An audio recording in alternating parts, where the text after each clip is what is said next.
it was a lot of pressure, and I didn't have the shell to keep standing. So then when I fractured my knee, I was like, I'm going home. I can go home, I can figure it out. There was a few people that were like, oh, transfer to this school and come here with me. Like my dad flew down and was like, what are you doing? I didn't understand mental health at the time, so I couldn't articulate, and everyone's like, oh, it's a boy, it's this, like and there was all these, like the rumor mill starts, and it was like, I was having a full mental breakdown at like 18 with all of that pressure, and I came home and just fell back into a little hole. I was so embarrassed too because I didn't make it.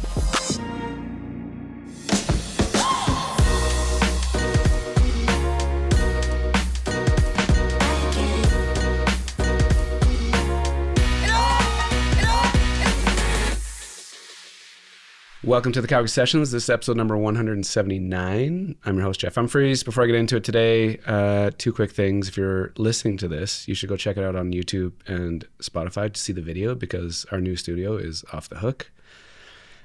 Second piece is, if you're digging the show, leave a review, share it with friends, just do something cool with it. I'd appreciate it. Today's guest, I always like to do a preamble of how the connection happens. So I'm on LinkedIn, get connected with her, and just steady appreciation for what's happening out there. And it's just like over time, you see the name popping up over and over. And then all of a sudden I get this email from my website being like, if you ever looking for somebody, it was the perfect way to get on this show. And so if people want to do their research and figure out how it happened, they can do it, but please name and who you are. Yeah. Laura Naaykens, born and raised in Calgary. I'm a mom and a business owner, just making it all happen. Doing all the things. Have you actually watched a full one? I have, yeah. Okay. So how I started was I kept seeing people that I knew, not like direct close circle, but like friends of friends, a brother-in-law of somebody I know.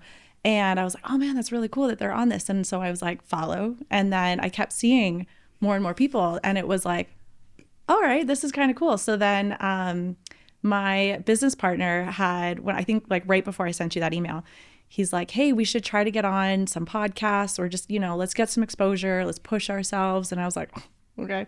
So I kept submitting his bio because he's like PhD, MIT, like brilliant. And I'm like, people want to hear from you. And then when I had yours, I was like, well, this is Calgary based. I'm from Calgary. I was like, sent you the note completely out of my like comfort zone.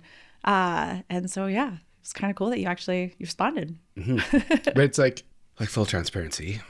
Like people send things, whether it's PR companies or whoever, because they just see it as an opportunity, right? They're trying to do their thing, and this is one of those opportunities.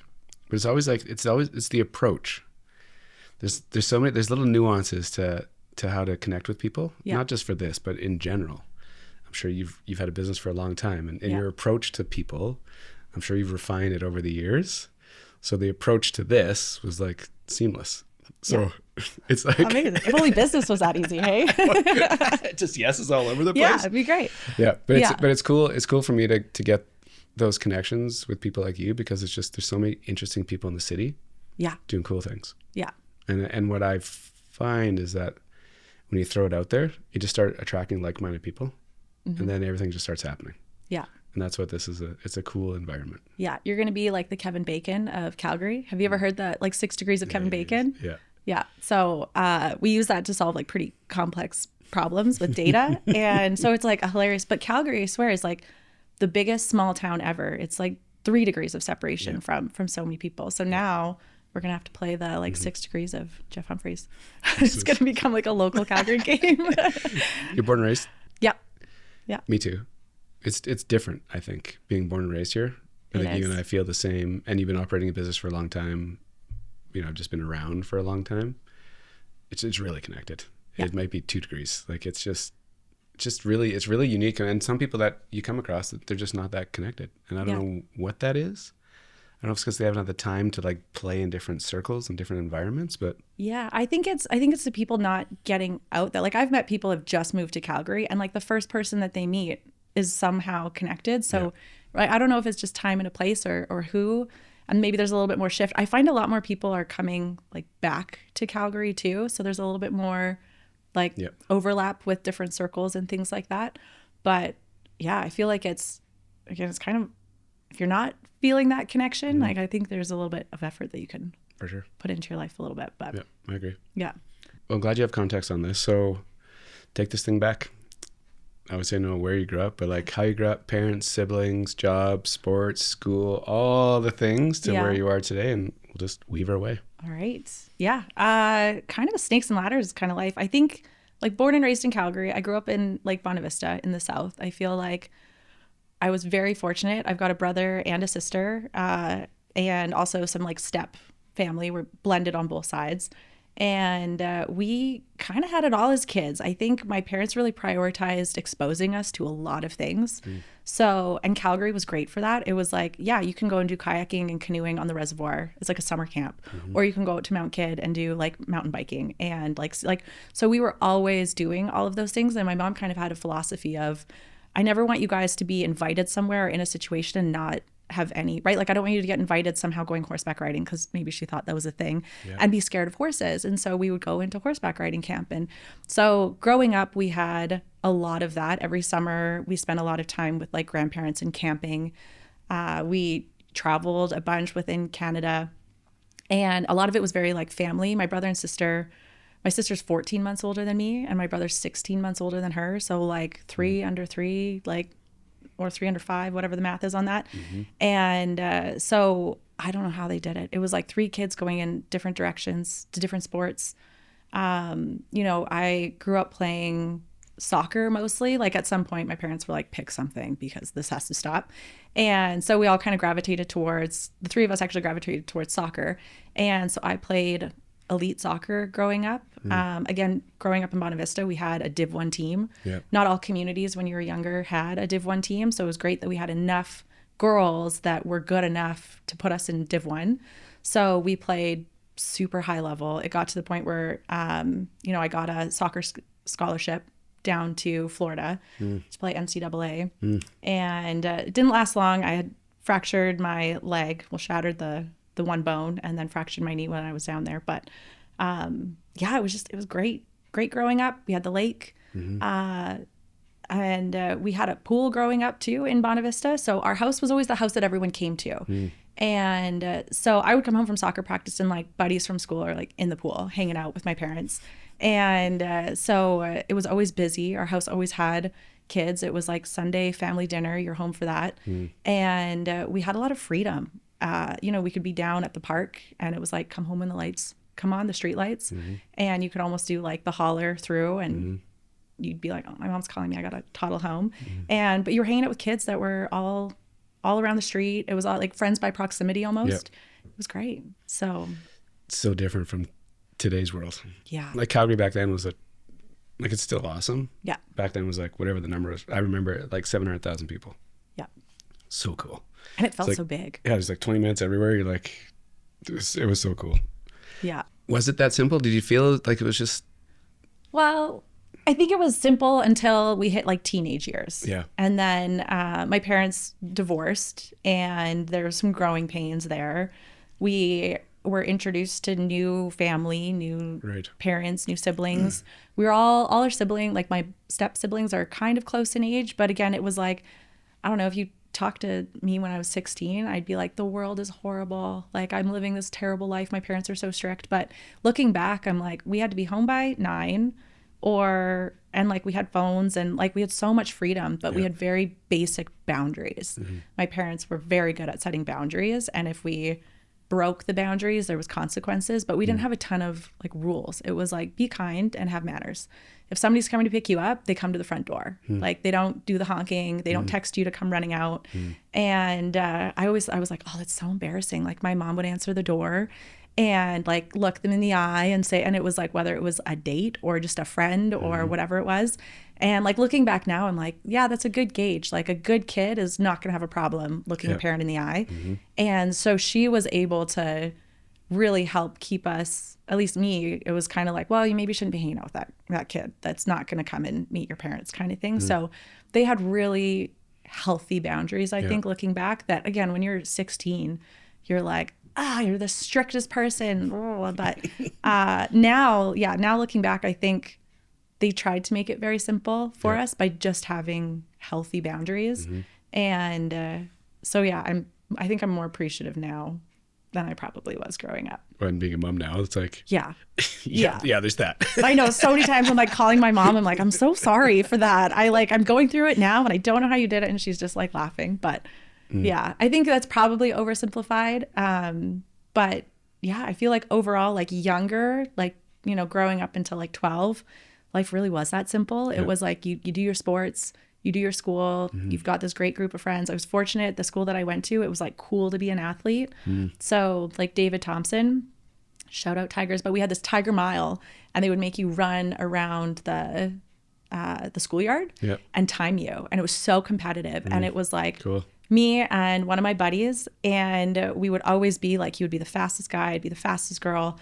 And we were competing against each other. And it was like, that was fun. And it wasn't, you know, that's like kind of what was considered cool. I wasn't exposed to like drugs or kids weren't, you know, going behind the thing, drinking and smoking until like high school. And then all of a sudden I'm like, what do you mean? Where's this? Like, yeah, I'm like, what is this? Talking to like other people. But so I think I don't know if it's fortunate or not, but like I kind of was in this little bubble of like, the world's pretty good. Right? If you function within the rules of society and like life's pretty good and you can go really far, like the sports and having good friends and good people around you. So that, and then, you know, kind of getting into high school years and kind of going back and forth between like parents' houses and stuff. I feel like it got a little bit more complicated. The boundaries were still there. My parents were like, hey, you're 14, go and get a part-time job. And it was like, well, none of my friends have to work. And I'm like, I've got soccer, I've got school, and now you want me to like work at Dairy Queen. And again, now looking back, I'm like, that was probably good. Like, I have such a good work ethic because I just I've been working and earning money. And it was really funny because the agreement that my mom had made was, if you have a job, then we'll pay for all your stuff. Right? Because you're never going to earn enough as a kid to like pay for a cell phone and pay for a car. But it wasn't given to us for free. It was very much like, you have to have a job and make your own money. And if you want the designer jeans, I'm not going to buy them for you. I'll buy you the jeans, but you pay for it with your own money. So there was a really good, I blew through all my paychecks all the time. So it's not like it really set me up. But I think it started to get complicated then. And then, you know, I went down to Florida right out of high school. And I think that's where things got really, probably like my lowest point. Because you kind of I don't know if you watch the show Alone, and they talk about like the drop shock. When you first get like dropped and you're like, the helicopter leaves and all of a sudden it's like, oh, I'm here by myself. Kind of thing. And so that's kind of what happened when I went to Florida. My parents, my mom and my stepdad came down for a week, got me all set up in the dorm room, and then all of a sudden they were gone. And it was like, what have I done? What have I done? And of course I picked Florida because it was like, this is the farthest I can get from home. Like, sunny. It's on the beach. It's going to be great. Like, I should not have been left to my own accord to like make some of those decisions. But yeah, so then all of a sudden I'm like down there and you are thrown into, and it's so different in America. Like when anyone that's been on here, like that you talk to that's played high level, like NCAA Division I, like it is your life. Yeah. And it was interesting. I'm again, very appreciative now, but I don't think I handled it very well. I don't think I went down there as, you know, a mature 18-year-old making the right choices for the right reasons. And, you know, I had just come off an injury. Was playing through preseason, was very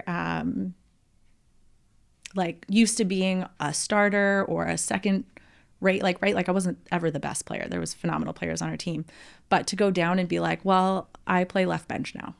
Like it really, the blow to the ego was not ideal. So that period of time, I ended up coming back in December and, you know, trying to figure out what life looks like without being an athlete, right? Like that was an interesting period. Did your parents just like give you opportunities as a youngster, and did you just like gravitate towards them? Like, and how did you figure out soccer was this thing? Or when did it all start clicking for you? Yeah, I think like I always played soccer. We played from like when you're like a little timbit and then grow. So soccer was always there. It was like soccer and then basketball, soccer and volleyball, soccer and something. And I think because I was naturally not half bad at it. It was great. I'm very competitive. Where does that come from?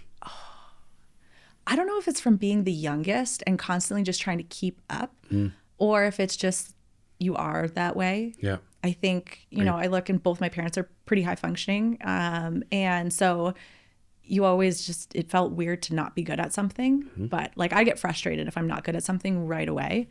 And so I'm just like, I'll compete with somebody. Like, prime example, we have the, you know, the kids game Bop It. Like where it's like flick it, bop it, tap it. Like it's like a game, and it's just, anyway, so there, it's a simple kids game. And I've had friends be like, we will not play this game with you, because I'm like, I'm so into it. And so I don't know where it comes from. I think I've always had it. Do your siblings have it? Yeah. So it's like in the family. Yeah. Yeah. My brother is very competitive, and we compete a lot with each other in a good way. Yeah. And again, because my sister and I were so close in age growing up, we were always either treated as equals, and we're constantly trying. She was trying to prove that she was the older sister, and I was trying to prove that I wasn't just the younger sister. And so I think that was like born into us, and also like bred into us a little bit with that. So we were always in athletics, which I think you can't be you can't be doing sports for that long and not have some competitive nature. Yeah. You know, there's the people that play for fun and play like co-op leagues and things like that, and I don't get it. What do you think is that gear to, like, if you're gonna do something, you're gonna be good at it? And you said something earlier about, like, if you're not good at something, do you recognize it right away and just bow out? Or like, do you like test the waters? If you think you'd be good at it, you'll get going. Like, how do you get in and out of those situations? Depends on there's things now as I get older that I just know I'll never really be good at. Yeah. I'm not a language person. I would love to know another language, but I just can't pick it up no matter, and I've tried. So I think there's some things where I'm like, that's not probably what I'll ever really excel at. There's things where when I try it and I get it and it kind of clicks, it feels good, and I really sink into it. I think that motivates me. If I try something and it doesn't quite work, but I have to do it, I still I'll put in the effort to get good at it. And so I don't like not being great. Then there's a lot of things that I'm not good at, but I think part of it is I don't need to be the best. Yeah. And that's what I've really learned is you can be good at something and not be the best at it. And it doesn't need to, you can't be like, well, if I'm not going to be number one in this, I'm not going to do it. Yeah. I can be good enough to enjoy being good at it. It's fun. It's fun. This is totally random. I was riding my bike this morning, coming up this hill. And this hill is like, I do one of two things. I'll either like rip the hill or I'll just like meander up the hill. Yeah. And I'm riding in the bike lane, and this dude passes me on my left, like he's in the road, passes me going up this hill. And he like startled me because usually like it's early in the morning, there's not much going on. I was like, fuck this. So I literally like clicked, caught him, and I just rode beside him all the way up the hill talking to him. Yeah. And not being out of breath. Just like pedaling with him, and he looked down to see if I had an electric bike. Yeah. And he looked down, and I said, have a good day. And I just like took off on him. But it's like, I feel like that felt good. It's not ego, but it's fun. It's fun to be like competent at something, that's like even athletic, right? Like athletically, like it's just fun to do that. It's not ego. It's not like putting somebody in their place. It's fun to be good at something. Yeah. Well, and I think the better you are, the more fun you are to be around in that too. Like I never wanted to be the person off my game at soccer, right? Like somebody passes you the ball and you're fumbling it. Like that's frustrating for everyone around you, where if you like land the passes and you're the one supporting everyone and you're actually like keeping up, it's fun for everyone and people enjoy being around you. Like it's like golf. Again, not going to hit the PGA. I just wanted to be good enough to keep up, that I could be invited and people weren't like, don't bring her next time. Yeah. So like my husband and I will go golfing now, and he's like, this is really fun because every once in a while I pick up my ball and I put it where his is, but I'm not driving like the 200 yards or whatever he's got going on. But I think it's fun to be good at something. Yeah. Like it's no joke to go NCAA Div 1 in any sport. It's like a very, very, very high level. Like coming through high school, did you know that was kind of a possibility? Did you start getting looked at early and you're wrapping your head around it in grade 11 or whatever, and be like, this is on my radar? Yeah. So pretty much like 14, 15, the team that I was part of, Southwest United, we knew, or it was kind of told, the MO of the team was to be the best, to be elite, to go to these things and to produce NCAA. Right. Or, you know, everyone was like, you know, this is the scholarship. So, and, you know, I think everyone has a different story from that team. There's still some of them that I keep in contact with, and they're all doing phenomenally. But the kind of thing that my parents have said was, we're investing now, and then that should make your education cheaper, right? So it was like, you're not playing this, and we're not investing all this money to then also have to, you know, pay for your school. It's kind of like, well, you can go and play on a different team, and you can stay in town and go to school, and your school's paid for, right? Like they were saving for that. But it wasn't going to be a both. My brother and sister didn't have the opportunity to be on a team like that. So it was like, you can't take all the, you know, all the money kind of thing. And so at that age, I remember like sitting down at a Tim Hortons with the coach, and he like interviewed the parents to make sure that they were a good fit.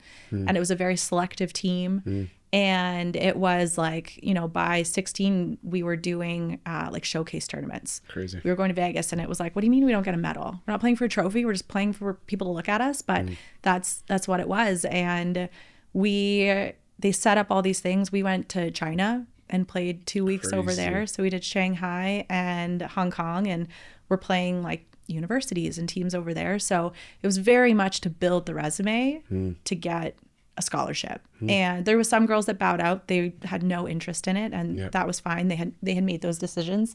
And I was always on the fence about it, especially because, again, I was like, I've never lived anywhere like other than Calgary. I don't know what I would be doing. And so I got a few offers, a few letters. Some were just kind of like, you know, let's see if anyone will come to our school. And then when I got this offer from Florida, there was a few girls from Calgary already down there. And so they were like, yeah, we know her.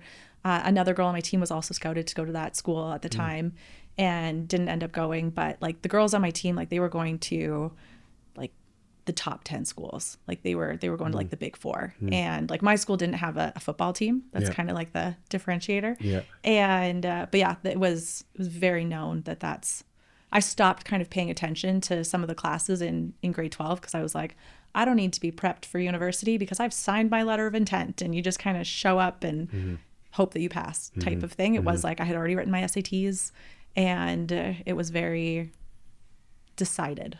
Yeah. And when you get there, it's not, you know, maybe you're not quite prepared for what it is. It's interesting though, when you're like, do your SATs, sign everything. You're like, well, I got this. Yeah.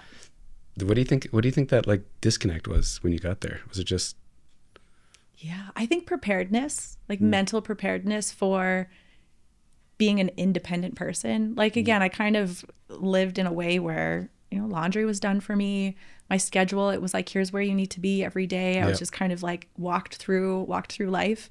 I will admit I didn't have it too hard growing up. So I think that when I got down there, and all of a sudden it was like, you have to get yourself up and you have to go to classes. You have to, you know, and one of the things that I remember thinking, it's like, I don't know anyone in this state. Like I knew a couple girls that were on the team. They were a year older than me. So like they had already kind of established friends. And all of a sudden I was like, I'm never going to go to the grocery store and see a familiar face. Like I don't know anyone. And it really sunk in. I was also very like introverted and quiet. I wasn't like, you know, look at me type of person. And a lot of the athletics down there, like people know you. It was, so I went to my orientation, and there's like 300 kids in this room, and they're doing this icebreaker thing. I've told so many people this. I was like, this was mortifying for me. And so they're like, oh, if you're from, you know, the local, stand up. And so 90% of the room stands up, and I'm still like sitting at my table, and everyone's like, okay. And then they're like, okay, if you're from in-state but not local, stand. So again, a majority of people stand up. And then people started to kind of look at me like, does she understand what you're supposed to be doing here? And then they're like, if you're from out of state, stand up. And I thought that there would be a lot more international students. So when they're like, okay, if you're an international student, there was like 8 of us. And And so then I stood up thinking there would be a bunch of people, and they were like, okay, so where are you from? And everyone, there was like Jamaica and England, like cool places. And I was like, I'm from Canada. And it was like, oh. And then they were like, okay, if you're on a team, stand up. So then I was known immediately. It was like the Canadian soccer player. And I was like, I don't need everyone to know me, right? Like right away, like it was everyone was great. But it was all these constant shocks to the system like that. And then all of a sudden it's like, well, our team is sponsored by Adidas. You can no longer wear any of your Nike stuff. And it was like, all my stuff is Nike. So it's just those constant things where nothing was familiar. Everything changed very, very quickly. Yep. And you're held to this high standard of your GPA had to be higher than just passing. You had study hall hours. Any hour that you didn't make for study hall, your team ran to make up for your hour. So it was like you didn't miss study hall. And so I think it was a lot of pressure, and I didn't have the shell to kind of keep standing. Yep. And so then when I fractured my knee, I was like, I'm going home. I can use this injury and I can go home. I can figure it out. And, there was a few people that were like, oh, transfer to this school and come here with me. Like my dad flew down and was like, what are you doing? And I didn't understand like mental health at the time. Yep. So I couldn't articulate and be like, I'm having like a full mental breakdown at this point. Everyone's like, oh, it's a boy, it's this, like and there was all these, like the rumor mill starts. And it was like, I was having like a full mental breakdown at like 18 and with all of that pressure. And I came home and just like fell back into like a little hole kind of thing to just be like, I was so embarrassed too. Cause I was like, oh, I didn't make it.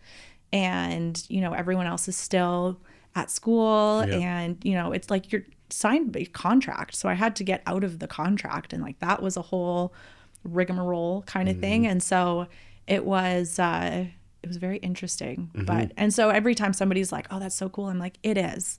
And I think looking back now, if I had have understood so many different things that were happening, that I could have thrived. I would have been there for like, 5 years, maybe would have stayed in the US, like after the fact or whatever it was. But like, how I was and what I was lacking, I think it came out as like, I have to quit. I have to, and I didn't touch a soccer ball for a long time. And everyone's like, come play on this fun league and do this. And I was like, I can't, wouldn't play soccer for years. Yeah. It's so interesting. It's I moved to Toronto for 11 months. The only time I've ever not been in Calgary. Yeah. As soon as the plane touched down, I was like, what the fuck have I done? I lasted 11 months, came home. What were you doing in Toronto? We opened up an office out there. Okay. I was working for Critical Mass. Yeah. 14 of us went to Toronto to open up this new office. It was going to be, and the office was open for whatever, 8 years or whatever. And I left after 11 months. Oh, wow. Because I just knew. Yeah. Like, I had a similar kind of upbringing. Like I had lots of close friends, different circles, sport, nightlife, families, it was all kind of here. So I landed there. I was like, I don't know anybody. Yeah. I'm a nobody. No, like I know nothing. Yeah. So anyways, it was like it was a quick 11 months to come home. Yeah. Haven't left since. I know. So when COVID happened, the company I was working for, they closed the office in Calgary. So I found out I was pregnant with our first in like February. And then in March, we got the work from home. Mm-hmm. And then we found out in like, I want to say like May, April, whatever time frame it was, that the office was being closed and they were offering relocation packages for some people. And then everyone else was basically just getting packaged out. And so I got an offer to go down to Houston. And I remember it was like a whole thing with my husband. I was like, we have to go. Like, there's no other reason that we're going to get to leave Calgary. Like we need to go and spread our, I was looking at places and trying to convince him. And he's like, what are you talking about? He's like, Calgary is home. Like we're having a kid. Like we need the village and it's a pandemic. And he's like very grounded about it. And I think I came from a place of like, I have to try again. Right. And like, we're not just going to pick up one day and be like, let's leave. But I'm like, this is the catalyst. Like, let's go.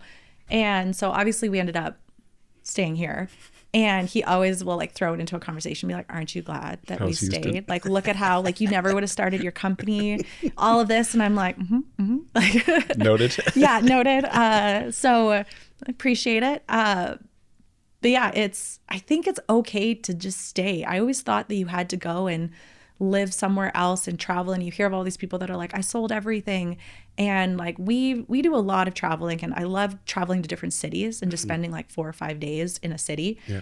And so we've been all over the place in like Canada and the US, and there is not one city that we're like, we can move here. I'm like, love it, love to come here, but like I want to go home. And so I think it's really settled like my heart and my soul to just appreciate, like, we live in an awesome city. Give me like a rooftop patio and a skyline view, good food and good company, and like I'm good. Yep. And it's funny because everyone talks about the mountains and how amazing it is, and they go out there to, you know, get grounded, which is great. And I'm like, I got to be at a good restaurant with a little bit of a view and like a city. I need to be in the city, and I love it. So good. Yeah. What was your move after your funk? Like, how long was the funk, and what'd you do when you got back here? I thought I would go right back into school. And I was still also like trying to figure it out. I think that was another piece, is I didn't really know what I wanted to do. So I went down and I was majoring in psychology with a minor in legal. And I was like, I'll do research and I'll mess with people's brains a little bit, like, or something. Like I never knew what that would, what I would get out of that. And then, so when I came back, I was like, oh, I'll do the law thing. Maybe I'll do like a paralegal and then I looked and I went to go register for like the classes. I was like, that's not for me. So I worked for a little bit and, you know, did typical early 20s stuff, date a couple bag of yucks and go to Ranchman's and Roadhouse and just live your early 20s. And then I ended up getting my first like big girl job and in oil and gas. And it was like, okay. And again, I have this like efficiency need. I don't like things to be inefficient. And so in that job, it was like, you know, I took on this role and I was like, oh, there's a lot of processes here that are very inefficient. So I quickly like worked my way up, and every like year and a half, I was kind of taking a new position and a new role. And then, you know, that really accelerated my career. And so then I was taking classes and doing like a BA in business administration. And then I thought maybe I'll go get my CPA. Like I always felt like you needed to have those letters at the end of your name. And so I was like, I'll go get, I don't know. Like, I think because I thought that's what would like be redemption for coming back from school, was like, I'll just make it educationally and I'll get every letter you could get. And so I was like, I'll go for the CPA. I'll eventually get my master's. And it's not like, I love learning too. Like I liked going to school. And so I just like started working, and I was going to school basically like full time while I was working full time. And it got to the point where I realized like that's not going to actually help my career too much more. So I started to take more of the like coding and professional development courses and just bettering my skills that I could actually apply at the job. So I kind of made that pivot to, I just need to learn and be good at stuff. I don't need to fight for letters. Which is like, it's interesting because it's, as you like the sport analogy, you don't have to be the best. Yeah. You just got to be very proficient in what you're doing, like just to be capable. Yeah. So I think that's a good way of putting it. I think I've really switched gears to be proficient and good at what I need to be good at, not again, have something. Yeah. So yeah. Doing like full-time job, full-time school, stressful? Was it manageable? Did you just like, just the way it was, so you didn't really think about it? Yeah, I thrive in chaos. I don't think that I exist where balance does. I think I need to go to the point of burning out, take a little break, and then ramp up again. I need to be productive and busy. And so I did really well with it. I think I got to the point where there was burnout, and because I would be working until like 3:30, 4 o'clock, and then I'd be in class from 6 to 9, 4 days a week. And then I also had online classes. And so there was a lot going on, and maintaining relationships and, you know, buying a condo, like doing all the other stuff that you still want to do in life. But I can't sit still. I can't like have nothing on the calendar. And so even when I didn't take the job in Houston, we decided to stay. I basically worked up until my mat leave. So I had a few weeks off before, and everyone's like, the baby's going to slow you down. you're going to love it. But it was that 4 weeks I started taking some classes before like Atlas came. And cause I was like, I don't know what else to do with my time. I've already blown through like the few Netflix shows that I want to watch. And so it was, I want to say he was born at the end of October. And by February I was, how do I start it? How do I get this company? I got a phone call from my now business partner and he's like, hey, can you take a couple meetings for me up in Canada? I can't, like the borders are still closed. It's like, yeah, sure. Like what's a few hours here and there, like kids sleeping, and I'm getting all my quality time with him. And so that was, you know, a few meetings to running a project part-time. And then I was like, well, I'll just incorporate for tax reasons. And then the accountant was like, well, you need 2 clients. And I was like, I can find one more client. And that snowballed into like, I was hiring people. We were getting more than 1 and 2 clients. And all of a sudden this like ham and egg situation that I was doing with my husband with Atlas was like, oh, we should actually probably look at what like full-time support or some kind of support looks like, because, you know, he's like, this is happening and it's working. Yeah. And so, and he was so supportive. He's like, how do we make this work? And so it like, but it stemmed from just like not being able to sit still. And even like now, you know, I have a 9-week-old at home and I'm sitting here having a chat with you because it's just like, I think I can do it all. Not alone. I cannot do it all alone, but I have, and again, I think Calgary's so great for that it is also a place that all our family wants to live. Yeah. Right? Like you had mentioned, your brother and sister live so close that it's not this place that people are trying to escape from, that it, you know, my family, most of my family lives here. My husband's family lives here. Our friends are here. So we have that support. And so I feel like I can do everything, and, but I'm not doing it alone. That like burnout, that operating chaos idea, is it like a new revelation for you to understand yourself? Like when did you figure that out? Like, and was it always like that? It's just like, then all of a sudden it clicked, you're like, oh, this is how I do it. I think I've always had that, right? Like it's even going back to a young age. And yes, I was shuttled around to everything, but it was like school and then piano lessons and then a sport. And it was like, we were doing stuff 4 or 5 days a week. The days that we didn't have something, that's like, oh, well, let's have a bunch of people over, have a pool party, or like, we'll go and do something. So never, it was very difficult, I think, even as a family to sit still. We were always like out and about.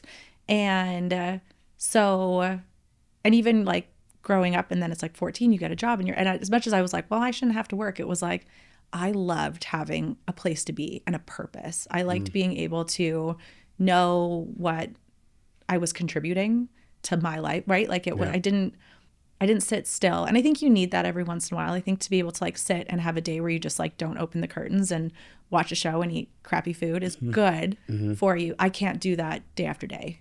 It's all of a sudden I start to feel stir crazy. And then I'm like, I need to go do something productive, whatever it is. Do you like give yourself the grace to have those down days? Like, do you actually like, is that a new skill that you've kind of figured out? Yeah. And so when did that click for you? That probably in some therapy session of some kind, like classic millennial. But part of it was, so we bought a place out in Radium, and I would be like, you know what? I just got to get out there. I'm going to drive out solo, like before kids. And I was like, I just need a night where I have full autonomy.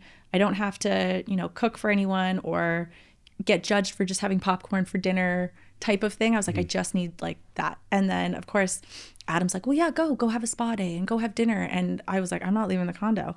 I'm just out there and in the dark, right? Like it's just no decisions. I think that's the decision making. You get like, I get really fatigued with that. So I just go and I put on whatever the first like Netflix show is, and I veg out, and then I have my like personal concert on the way home. So like if I don't need a cup of tea when I walk in the door, like I wasn't going hard enough to the music. And so I realized I was like, oh, that's all I need. And so, but I was doing that without framing it as like, oh, that's my, it was like, I was just getting to the point where it was like, I'm escaping. And so now I realize I'm like, oh, I should probably plan to do that before I get to the point of it's like necessary. So, and again, it's great because Adam will recognize it before I do, that he's like, hey, do you need a weekend? Do you need like, I'll take the kids. And so it's great that he'll pick up on that before I do, because I've vocalized that I need that. That's how I you can feel the burnout coming. So, but I think looking back, I can see the pattern, but I never knew that I was doing it for that reason. Yeah. It's fun to be able to look back though and to understand it. Yeah. And now know it going forward. It's like this little secret weapon because you can kind of like self-moderate yourself. Yeah. And like lean into it. I'm like, oh, this is actually okay. I always thought it was just like, I was like, I'm a crazy person that I just want to go and sit in a dark room by myself and like not have, because it's like, why don't you invite friends? I'm like, I don't want to talk to anyone. I don't want to, do anything. And recognizing that that's actually so healthy for me is really game changing, because now I can do it guilt free. I used to feel so guilty and that I was kind of like creeping away, or I had to do it like quietly, and now I'm like, I'm going for my weekend away, like or even like I can't always get out there, so he'll just go take the kids and give me space. Like it's just it's fun. It is. It's fun when you know it, because then you're not fighting it. Like I do the same thing. I have these like moments where I shut down just for like a day or two, sometimes 2 days, like back to back. Sit in the basement, lights off, watch TV, nothing. And just like turn it all off. The thing you said that was really interesting was the decisions. The no decision thing. I think you said that. I was like, oh, that's what it is. That's where the weight comes from. Yeah. It's not necessarily the work. It's all these like other decisions that are just being like piled on top of each other, which is the weight, I think. Yeah. And you're making so many all the time. As a business owner, the decisions that I make impact people's livelihoods. It impacts our clients. Personally, it's like, I want to make sure I'm pulling my weight. And so the decisions that I make, I now have kids depending on me and all of these types of things. So I think the ability to make a decision that doesn't impact anyone. Like if I just choose to have ramen or I choose a really bad TV show, it's not affecting anyone. Yeah. And I was actually just talking to somebody about it, where I was like, I will go and I will help clean out my girlfriend's closet, or like whatever they need, I'm there and I will do it. But like, don't look over my fence, because I'm not doing it for myself at home. And I think that's where it comes from, where it's like, I'm always doing stuff for other people, or there's a need from other people, and not having that is, I just need it for like a minute. So good. It's fun. It's fun to know it. You like light up when you like, when you say it now, you're like, I got this. Like you understand it. The school, the work full-time thing, did you actually finish something, and how did the work stuff kind of start pivoting? Yeah. So I finished a diploma and a certificate, and I was working on like finishing the degree, and that's when I pivoted to just getting like a bunch of certificates. And with the business, I was always, in all my roles that I've done, I've always been trying to fix things and processes and like really help other people with like their work kind of thing, where I was like, why are you taking so long to do that? Like, let's make that better. Yep. And so, I went through accounting, operations, and then I ended up discovering like data science and like really nerdy stuff that I feel like I'm like the Chandler Bing of my friends, where no one knows what I do. And so that it kind of weaved into it. It felt really organic. And then again, I was working with my now business partner, and he was working at the same company, and he became kind of a mentor and was like, hey, you're kind of good at some of this stuff. Can you help me? And every time he would ask me to do something, even if I didn't know how to do it, I was like, yeah, I'll do that for you, sure. And I would figure out how to do it really quick, so he didn't think I was dumb. And but it really pushed me to this space that I didn't even know existed. Like growing up, it was like lawyer, accountant, right? Like very, I had no idea that any of this stuff existed.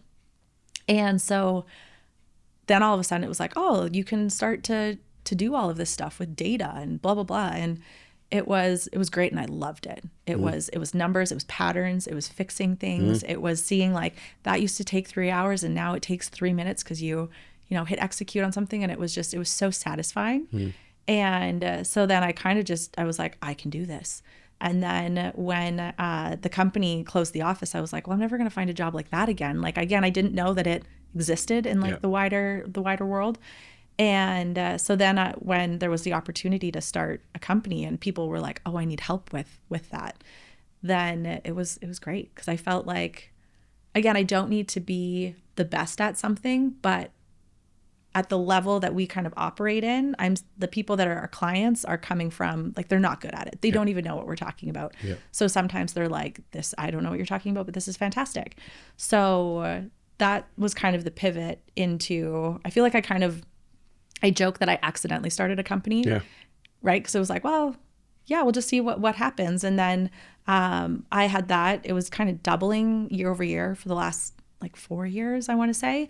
I'd always worked alongside who's my business partner, and he was always so supportive. And we always I never felt like I could ask him to be like official, you know what I mean? Like to go steady. Yeah. And because he's just like at a whole other level.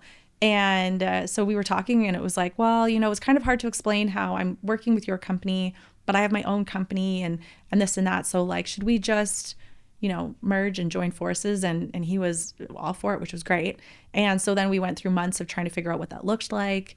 And so now, we have Chirality in Canada. We launched it, and it's so cool because I get to work with my mentor. And we both complement each other. Like the things that he is like, I don't want to deal with it, or I'm not very good at that. I'm like, I can do it. I love that. Let's do it. And I'm just constantly trying to pull my weight with him, and it's like in a good way. So I'm more motivated than ever to do everything. And I'm constantly, expanding to try to figure out like what I can bring into the business. And so it's just, like, it's been really cool, especially, since we've kind of made it official.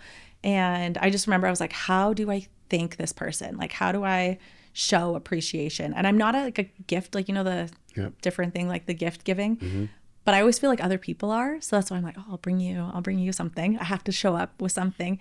And I had no idea what to do. And I was sitting out for dinner with somebody, and I was like, I think I'm going to get him like a white cowboy hat, because that's kind of the symbol of Calgary. And they're like, you can do that officially. Like the Tourism Calgary will come, they'll do a ceremony, they like swear them in type of thing. And I was like, absolutely.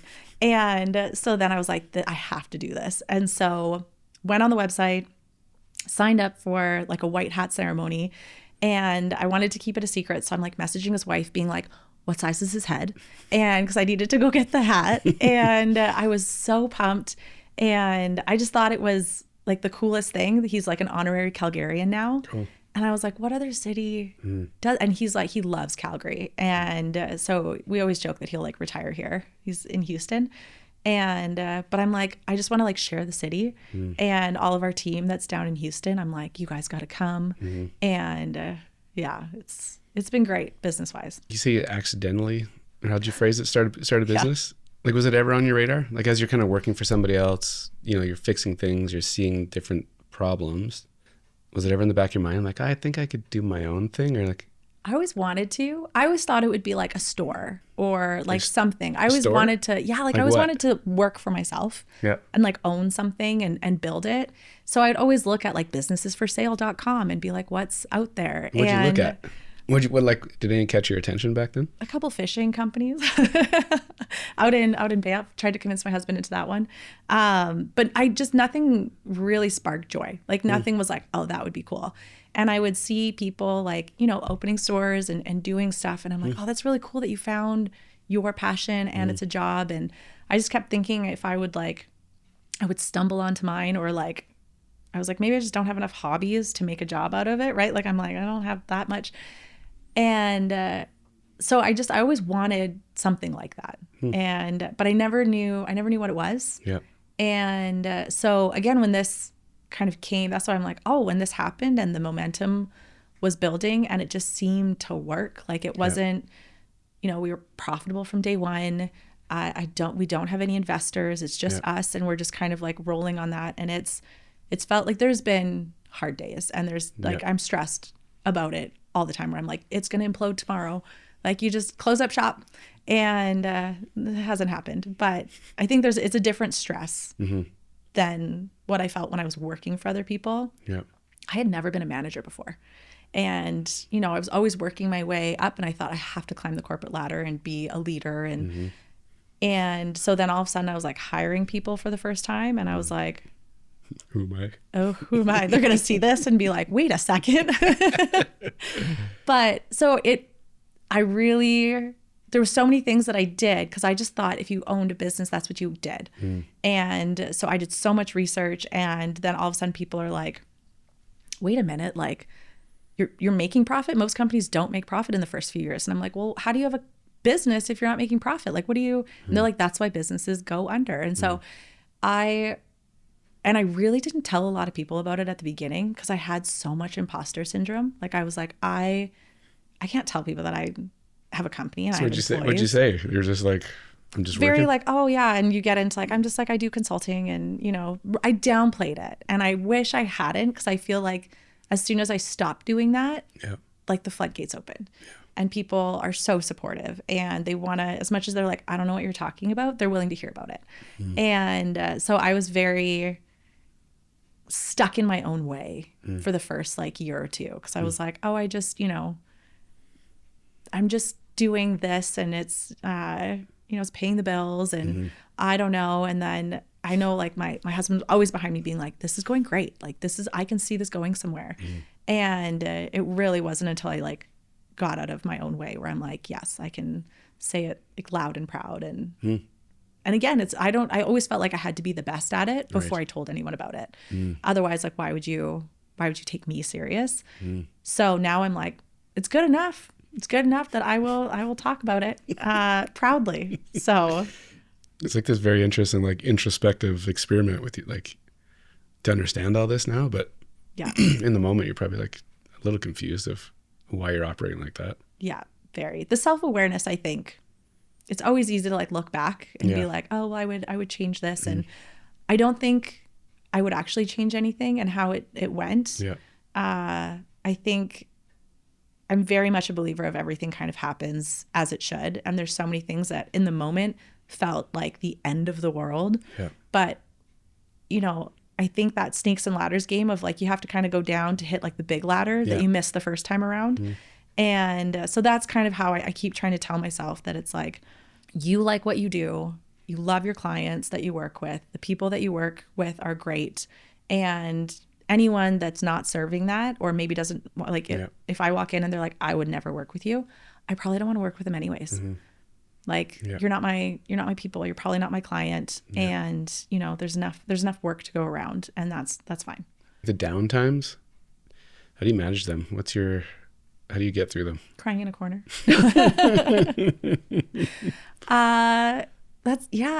There haven't been too many, like, again, where it's like we're on the brink.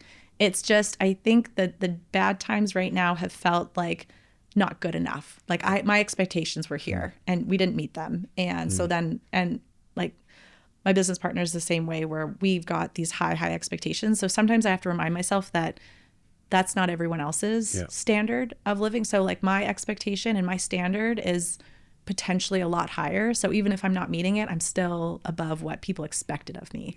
And so a lot of it, when it's really stressful and we're down, is like, okay, what's not working and how do we fix it, and dig into fixing it. It's not this like, woe is me, poor me,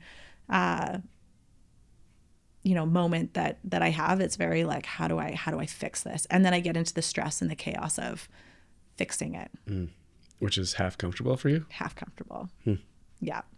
It's coming from a place of the stress part that motivates me versus the like, I'm fired up because it's working really well. And like, I'm coming at it like the chaos from there.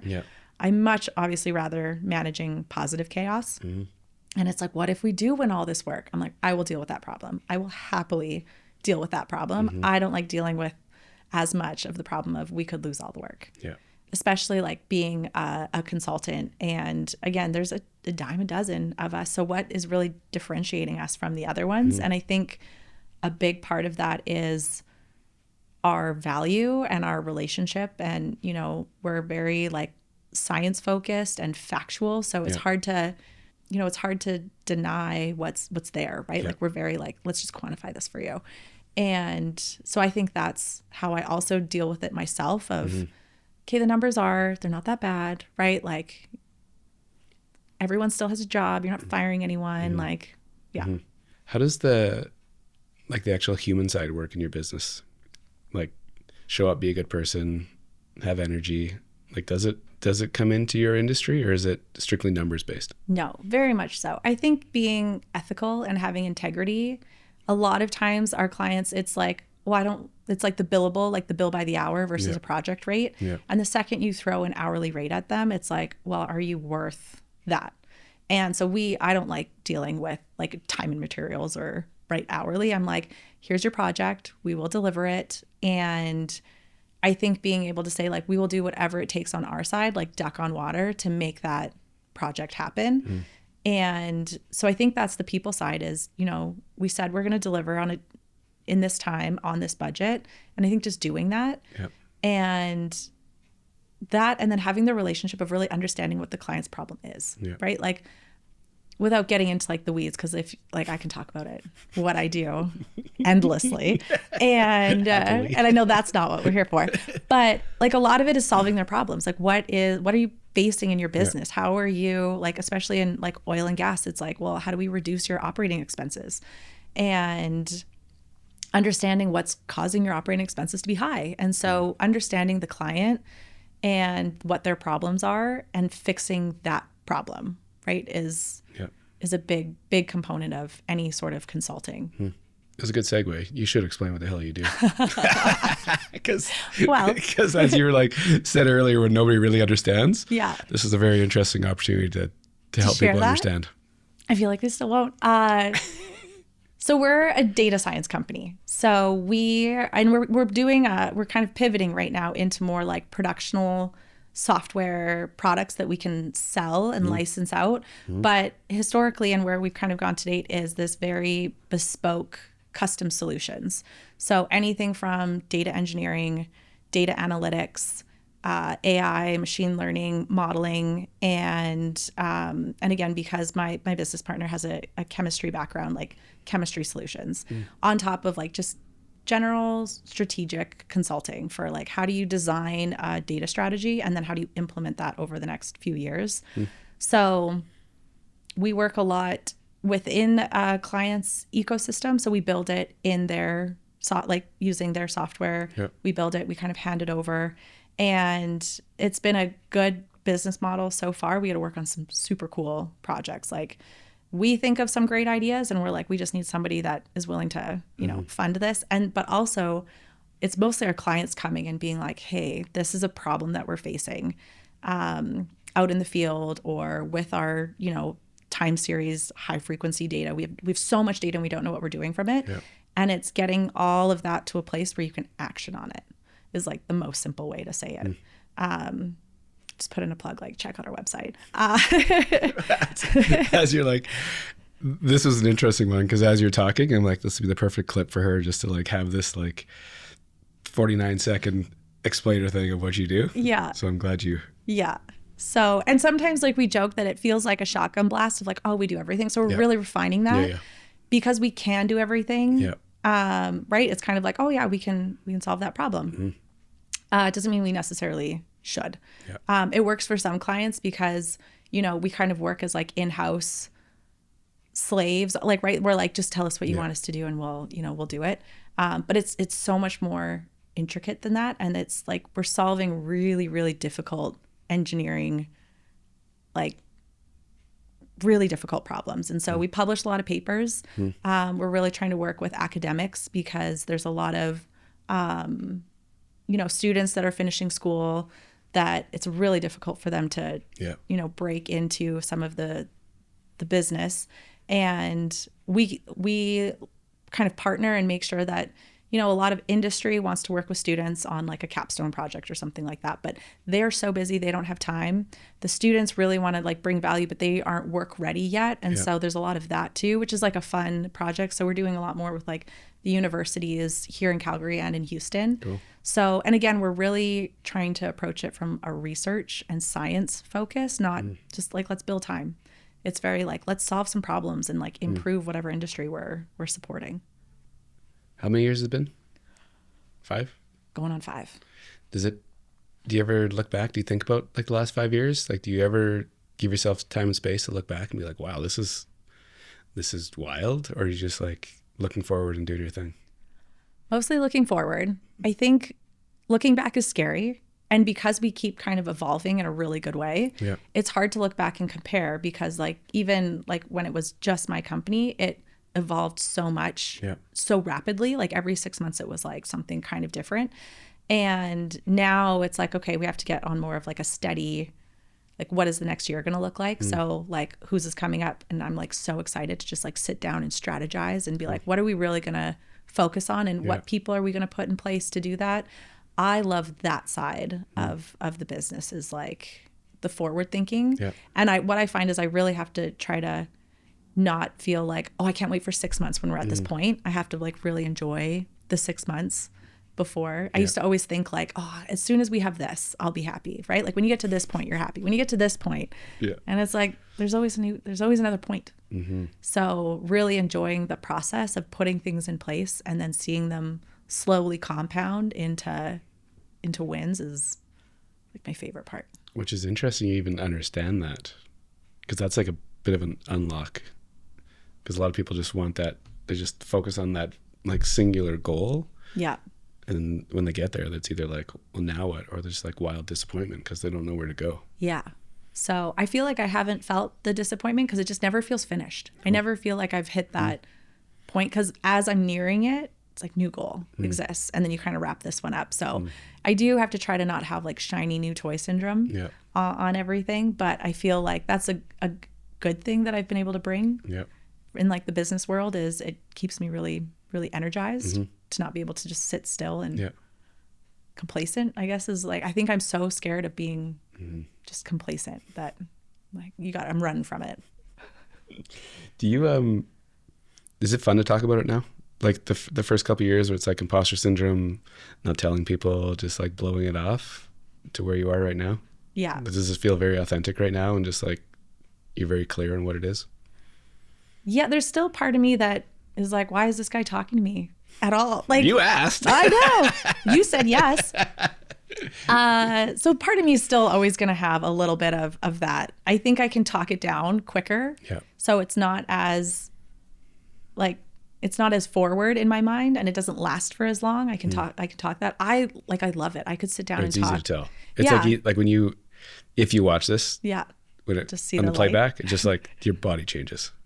Everything's just but like nobody else up. Wants to talk about data all the time. Like no. Everyone's like nerd stuff, and I'm like, okay, well, that's fine. Isn't it weird though that, you know, me hearing the story obviously for the first time, your background, sport, high performing human, and all of a sudden you're like jacked about data. Like it's a weird. But I'm good at it. Exactly. So I'm like, this is something that I was always pretty good at math and numbers and things like that. And so it feels really natural. Like so many people are like, oh my gosh, another spreadsheet. And I'm like, hand it over.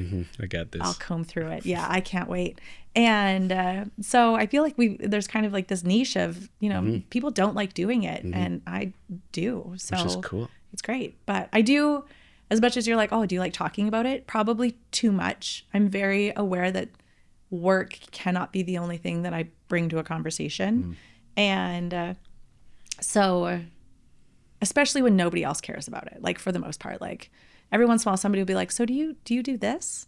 I'm like, no. They try, but I think I'm very aware. I kind of went from not talking about it all to it being everything. And it was like, okay, well, you can talk about something else. Like, you know, you do other things, to now I feel like time and a place. If somebody wants to ask me about it, I'll light up. But then I'm still like in the back of my mind being like, the timer's set. You should probably move on. Talk about fishing. Talk about something else. What are the other things? Are you like mindful about having other things? Like, are you between family, work? Is there extra things? Is there still like an athletic piece to your life that you're trying to excel at something? Yeah, we were just golfing the other weekend out in Grey Wolf, and it was wonderful. I feel like a lot of the hobbies have taken a backseat to prioritizing kids. But it's great. Like we like to be like outside, and even if it's just walking. But you know, when we were out golfing, my husband turned to me and he's like, I can't wait to like retire with you. Like it's going to be so much fun.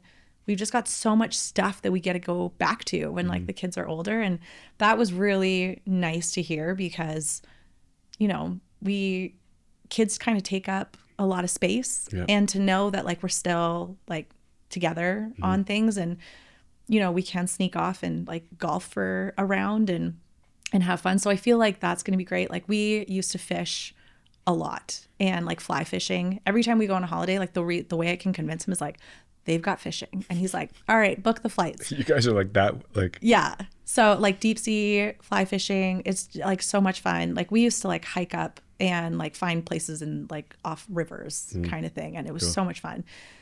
Less so if you have to like have a kid strapped to you. You're like, wait a second, slightly dangerous. So it's been a while. I'm looking forward to being able to get back to that. But like golfing and fishing, I don't think I'll pick up a soccer ball anytime soon. I've played for like corporate challenge, like, you know, the Calgary corporate challenge. Somebody at a company will get wind that like I used to play really, and they're like, you have to be on the team.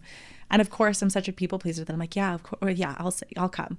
And just dying on the field. But I think I've only played soccer during corporate challenge the last like 5-ish years.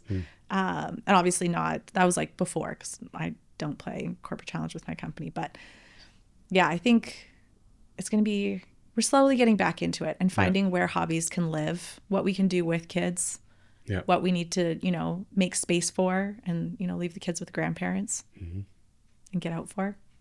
Because you're so like data driven, do you like forecast things? Do you have a vision or a plan for the next 3, 5, 10, 12 years? Yeah.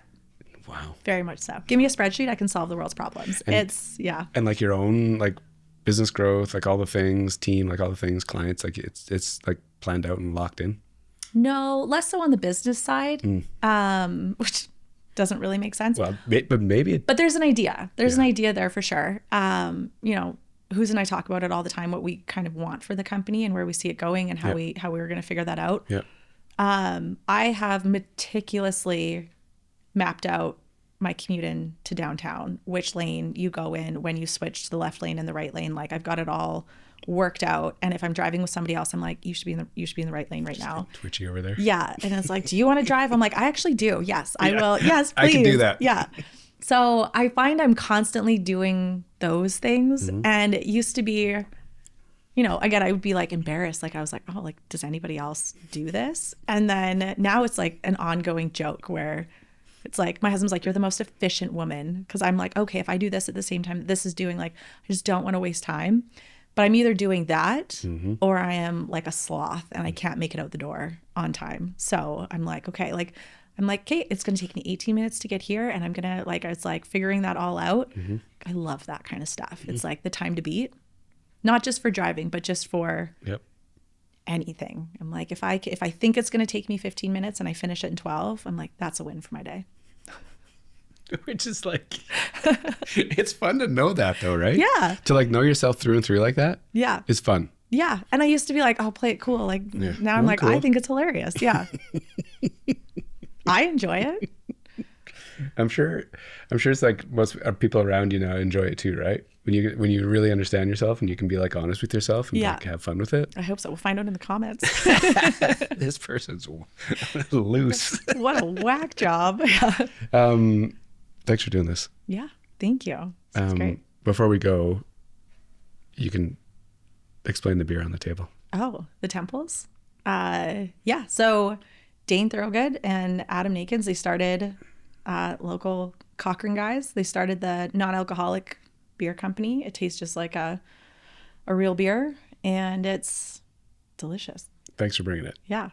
And like I said, when you pulled them out, I was like, no way. I'm actually like off booze for a while. So yeah. Well, I told you, I was like, I have to bring you like a housewarming, right? You're opening the studio. And then I thought, you bring a plant to a housewarming, like that's kosher. And then I was like, I don't know if you have windows in a studio, because usually that's blocked out.